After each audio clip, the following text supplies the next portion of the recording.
Will, kuliah gue rungkat nih. Ya udah, sahabatin aja.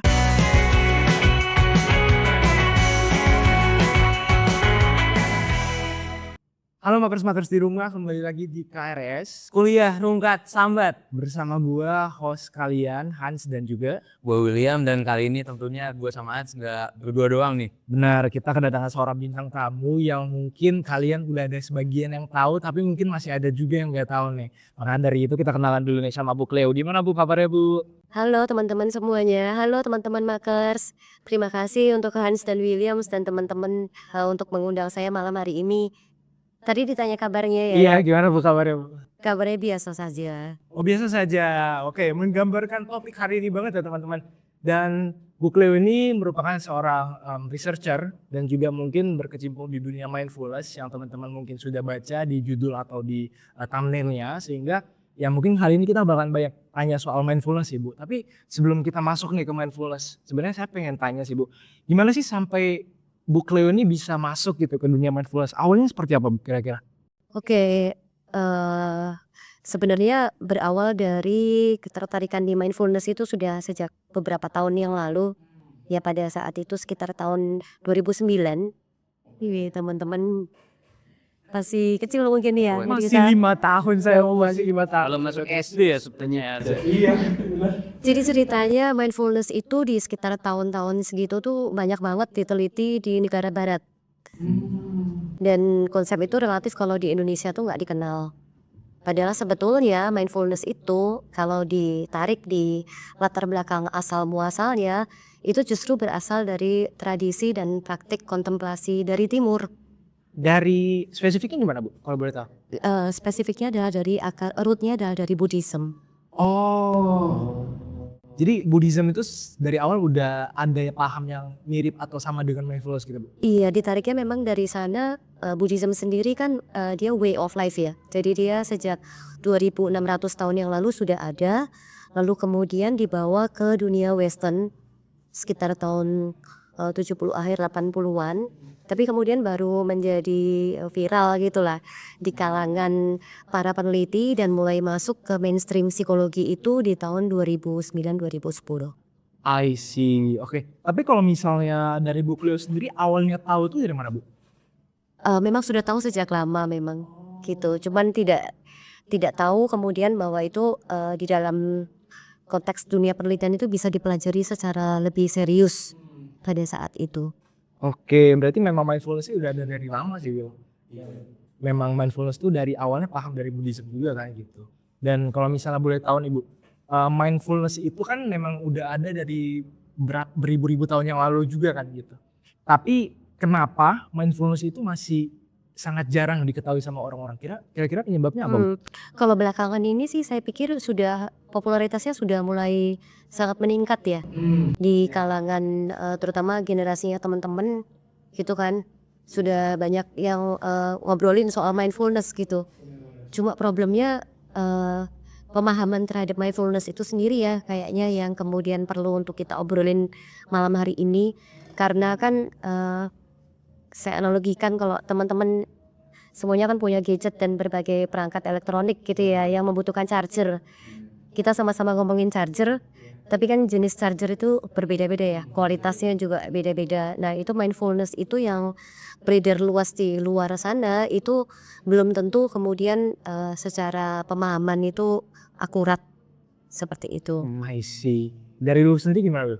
Jadi makin penasaran sih sebenarnya sama konsep-konsepnya mindfulness ini. Iya, dan saya pengen tanya sih Bu, kan tadi Bu Cleo menjelaskan tentang asal-usul mindfulness gitu yang mungkin teman-teman baru tahu juga, bahkan saya sendiri baru tahu gitu Bu, ternyata mindfulness itu udah ada sejak lama gitu dan itu paham dari budaya timur gitu. Apa sih mindfulness itu Bu sebenarnya? Iya, jadi untuk memahami mindfulness itu lebih gampang untuk kita bedain mindfulness itu bisa dipahami dengan M besar, diawali dengan M besar dan mindfulness dengan M kecil gitu ya. Oke, kalau misalnya mindfulness dengan M kecil itu misalnya ini di samping saya kan ada gelas ya. Iya. Terus saya itu tiba-tiba tangan saya nyenggol gelas ini dan tumpah airnya gitu. Berarti itu disebut sebagai saya tuh nggak mindful dengan M kecil gitu. M kecil kayak gitu contohnya. Kira-kira seperti itu. Atau misalnya sudah janjian dengan orang kemudian lupa gitu kan, harus datang kapan, di mana, dengan siapa, seperti itu contoh mindfulness dengan M kecil. Oke. Kalau M besar, mindfulness M besar ini apa? Bedanya apa sih sama M kecil nih? Jadi mindfulness dengan M besar itu membutuhkan pemahaman yang lebih dalam gitu ya. Secara filosofisnya kita harus tahu, secara teori dan konsepnya harus tahu, dan kemudian secara praktisnya gitu. Berarti bukan cuma di bidang teorinya aja, tapi kita juga harus tahu praktisnya seperti apa. Dan ada akar landasan filosofisnya. Jadi itu bangunan yang nggak terpisahkan kayak gitu. Nah, kalau diterjemahkan ke dalam bahasa Indonesia, istilah yang saya gunakan itu mindfulness, bahasa Indonesianya adalah kesadaran lengkap. Kesadaran lengkap. Ya. Oke, interesting. Tapi ini apa? Tadi kan Ibu udah sempat bilang kalau itu satu kesatuan ya Bu. Ada nggak sih Bu sebenarnya kemungkinan kalau kita itu jadi mempraktekkan prinsip di mindfulness tapi kitanya sendiri nggak yang sesadar itu gitu Bu. Buat dari kitanya sendiri itu ternyata udah mengaplikasikan gitu Bu. Oke, ini pertanyaan menarik banget ya. Jadi tanpa sadar mindful gitu ya. Nggak tahu bahwa itu adalah praktek mindfulness gitu. Sebenarnya kualitas kesadaran ini kan dimiliki oleh setiap orang untuk kemudian mencapai kondisi mindfulness gitu ya. Dalam batas-batas tertentu ini memang dari waktu ke waktu kita bisa dalam kondisi yang mindful gitu. Tapi apabila kita nggak paham landasannya dan kita nggak rutin mempraktekkan, itu nggak bisa kemudian secara sadar kita munculkan gitu loh. Jadi kayak faktor kebetulan aja. Oh, berarti nggak bisa kita jaga dan nggak bisa kita tarik kembali gitu ya Bu ya. Itu kayak kalau Keadaannya. ujian sebenarnya nggak nguasain materinya tapi kebetulan bisa jawab gitu loh pertanyaan yang diajukan. Itu mirip sama saya gitu Bu. Kalau ujian tuh guessing juga gimana gitu. Gesek. Emang selalu gitu sih gacha-gacha kalau bisa. Bakalan pilihan ganda juga ya.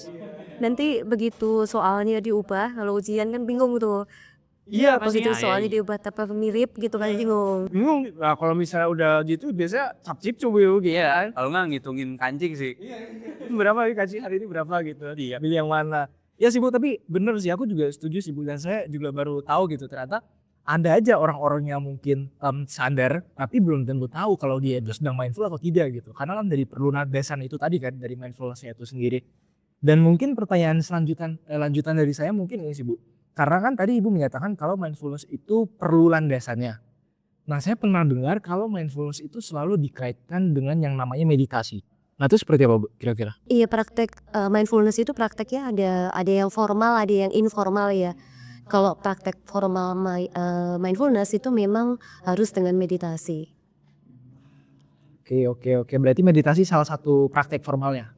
Iya, itu landasan untuk kemudian bisa betul-betul memahami bagaimana cara mind kita bekerja.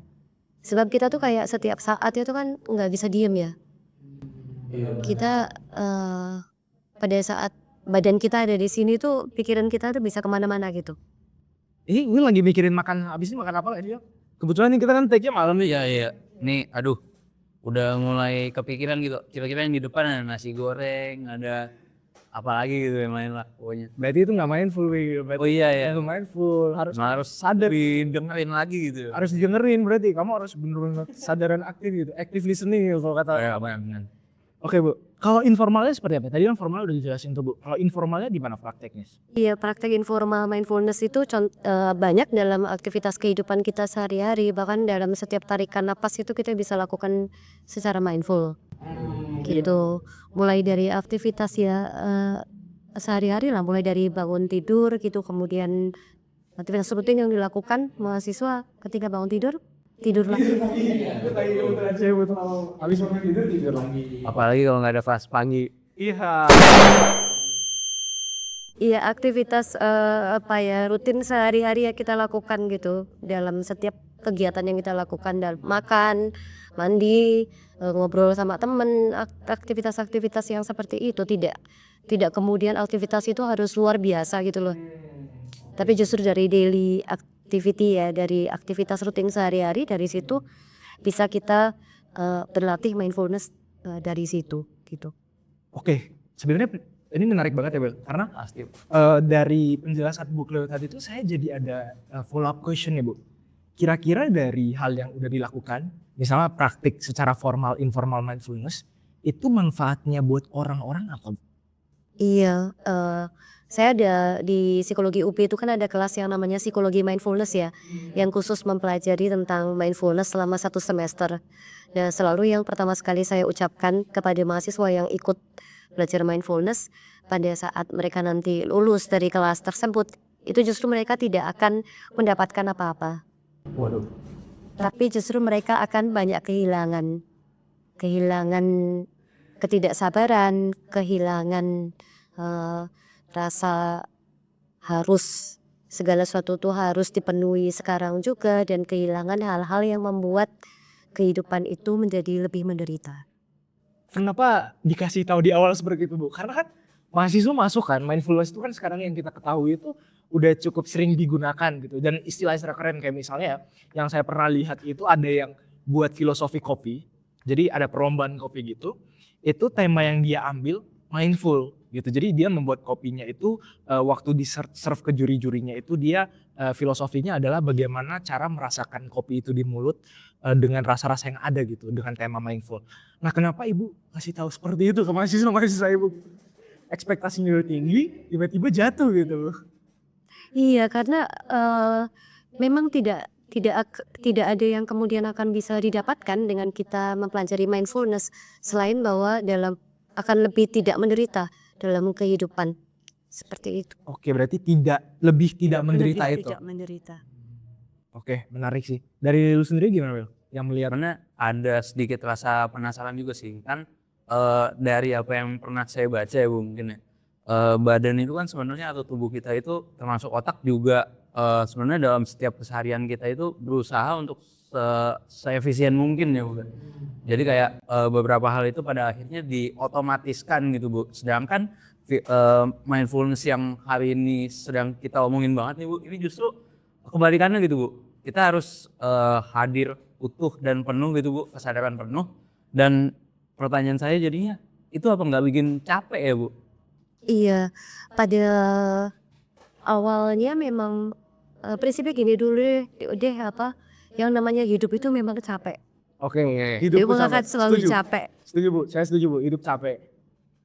Mau dalam fase kehidupan apapun ya, sejak dari kecil sampai jadi mahasiswa, nanti setelah lulus dan bekerja dan seterusnya gitu ya, itu akan selalu capek gitu.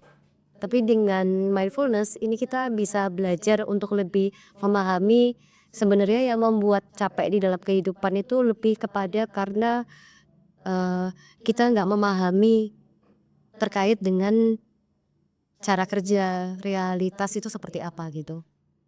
Kita tidak memahami cara kerja Ini realitas. filosofi banget ya.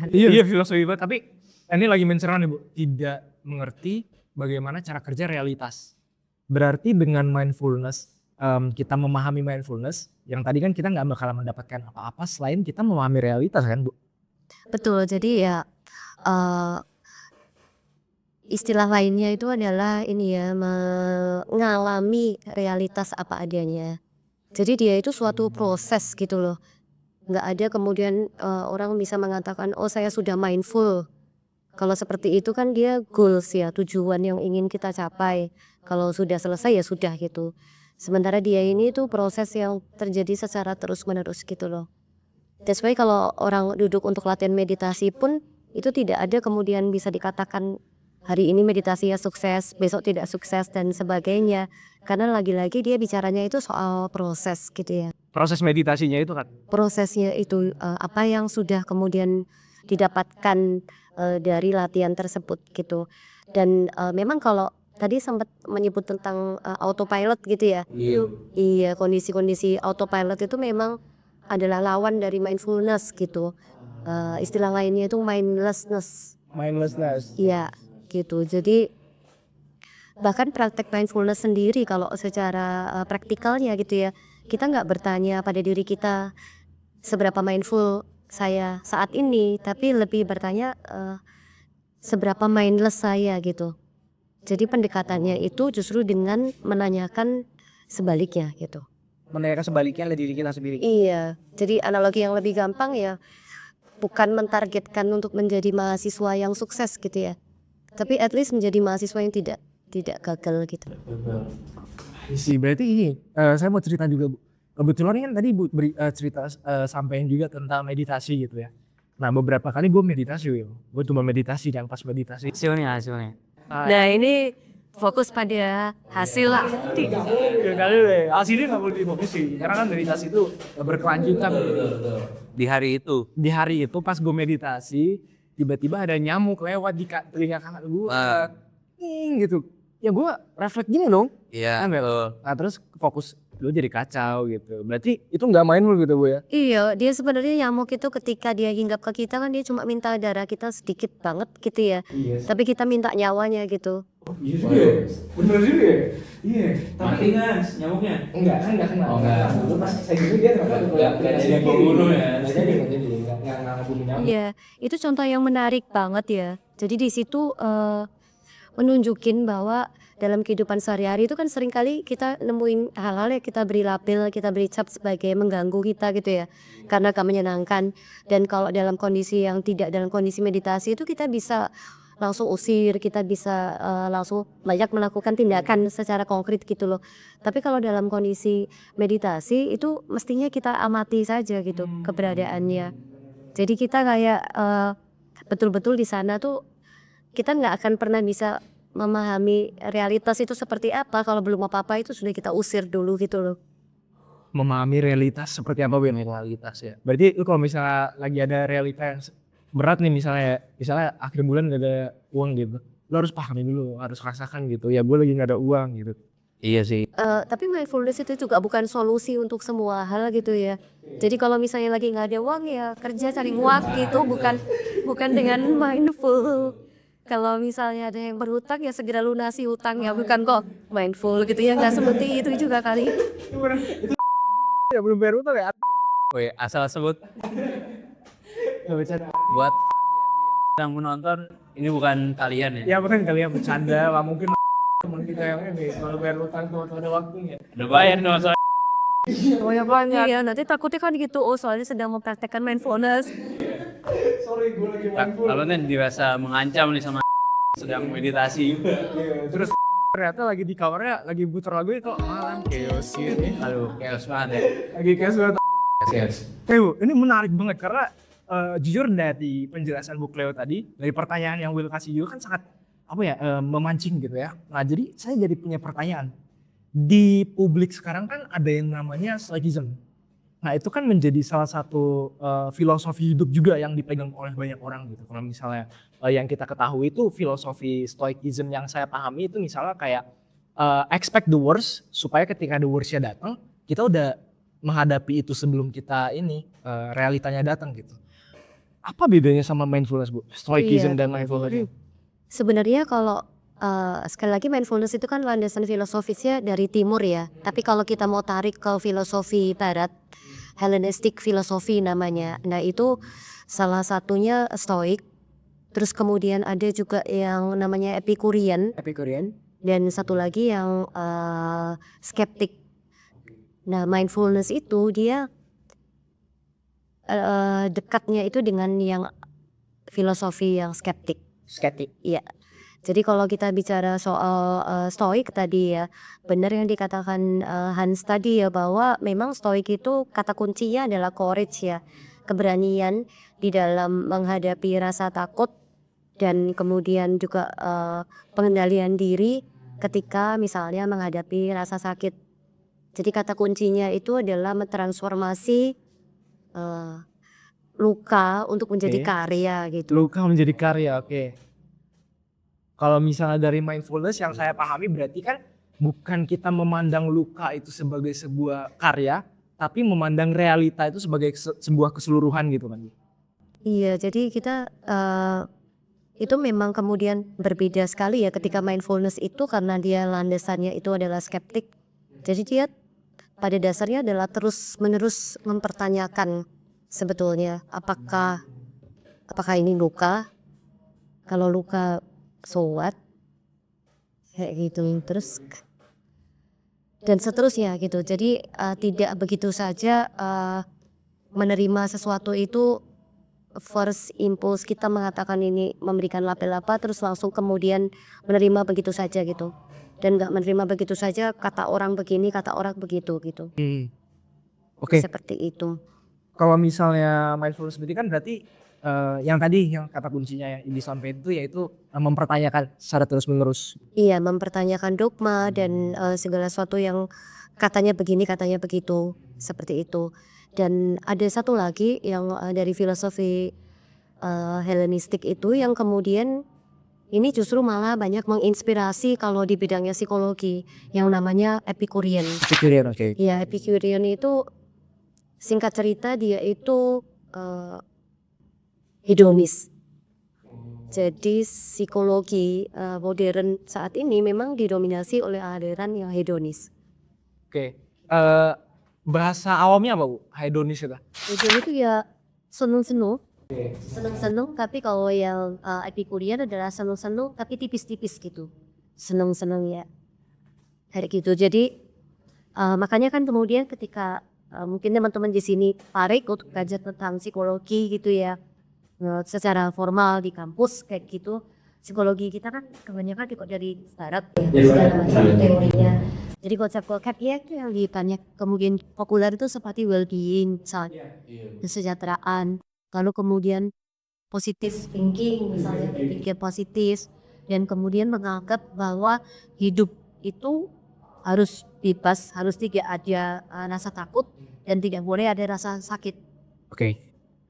Jadi hidup itu harus senang, tapi senangnya juga nggak boleh banyak-banyak gitu ya. Tapi harus senang, misalnya boleh ada yang saya sebutkan dua hal tadi. Sementara kalau dari mindfulness sendiri, kedua hal itu sebenarnya yang namanya rasa senang dan rasa takut, sakit dan sebagainya, dari situ itu semuanya dipertanyakan. Mungkin ini Bu, akhirnya saya juga ngerasa penasaran Bu dengan apa yang tadi Ibu udah bilang di yang Epicurean ya Bu, yang dimana itu lebih ke seneng-seneng. Apakah orang Indonesia yang kadang-kadang kalau udah kecelakaan masih bilang untung, kayak untungnya belum meninggal gitu dan lain-lainnya, apakah itu juga bisa termasuk dalam yang hedonis itu Bu? Iya, itu kan sebenarnya mekanisme karena tidak mau menghadapi realitas apa adanya, yaitu rasa sakit ya. Oh. Kan sebenarnya yang namanya kecelakaan, lalu kemudian juga misalnya dipecat, diputusin pacar gitu ya, dicuekin sama calon mertua, misalnya hal-hal yang seperti itu kan realitas yang menyakitkan buat kita gitu. Tapi kita itu selalu ada kecenderungan untuk menolak itu semua dengan cara ya kita menghibur diri kita sendiri gitu. Jadi masih bagus daripada si gitu kan. Iya, pacaran berkali-kali putus, aku cuma baru 7 kali misalnya, dia udah berapa kali lebih banyak kayak begitu gitu. Padahal tanpa adanya kesediaan untuk menghadapi realitas itu sebagaimana adanya, itu kita nggak akan kunjung kenal dengan diri kita sendiri juga gitu. Berarti lu paham sama realitas, Will. Gak apa-apa kalau misalnya mantan lo ada 10, ya udah gak apa-apa gitu. Iya iya. Gak usah dibanding-bandingin gitu misalnya. Iya. Dan nggak berhenti di hanya nggak apa-apa gitu ya. Kalau kita bicara soal mindfulness itu kita juga melakukan redefinisi gitu loh terhadap diri kita sendiri juga. Jadi kalau nggak apa-apa tuh kan kesannya kayak pasrah gitu ya, pasrah terus ya udahlah kayak begitu. Nah mindfulness tuh bukan ya udahlah gitu, tapi lebih kepada oh ternyata saya tuh nggak sekeren yang saya bayangkan gitu loh. Ada unsur kesediaan untuk mengakui itu. Dari situ kita bisa belajar banyak gitu sebetulnya mengenai ya seperti apa realitas itu bekerja gitu. Wow, itu udah cukup ini ya, Will. Iya. Ya mungkin Tadi rasanya tuh baru pengen ngomong gitu ya ke teman-teman makers tuh kayak ya udah gitu ya, mindfulness itu bukan berarti fatal gitu kalau udah ya udah aja, tapi ternyata Bu Cleo di akhir menyampaikan sebuah pesan yang lumayan menyakitkan juga ya. Ini harus dimaknain. Tapi rasa sepahit-pahitnya realitas ya itu tetap akan lebih bisa untuk kita terima pada akhirnya dibandingkan dengan mimpi yang paling indah sekalipun gitu loh.